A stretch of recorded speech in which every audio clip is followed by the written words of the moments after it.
Sai Hira Ram everybody. With the blessings of Sai Hiral Shah, आज हम बना रहे हैं idli batter. Soft and fluffy idli बनाने का परफेक्ट बेस। सही सोकिंग एंड प्रॉपर ग्राइंडिंग से पेशेंस से बना हुआ ये परफेक्टली फर्मेंटेड बेस।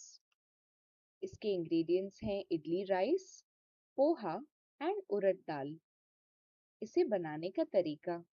सबसे पहले इडली राइस, पोहा और उड़द दाल को अच्छे से वॉश करें।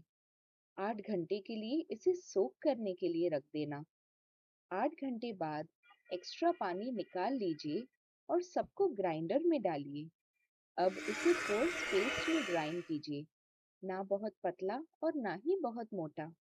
ग्राइंड होने के बाद बैटर को एक डीप बोल में डालिए और अप्रोक्सीमेटली 8 घंटों के लिए फर्मेंट होने के लिए रख दीजिए। फर्मेंटेशन के बाद बैटर हल्का सा राइज होगा और टेक्सचर एरी हो जाएगा।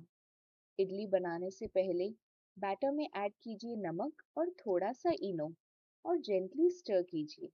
आप देखेंगे बैटर बिल्कुल नाइस और फ्लफी हो जाएगा और बस आपका परफेक्टली फर्मेंटेड इडली बैटर तैयार है।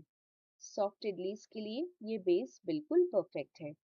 If you like this recipe, don't forget to like, share and subscribe to our channel.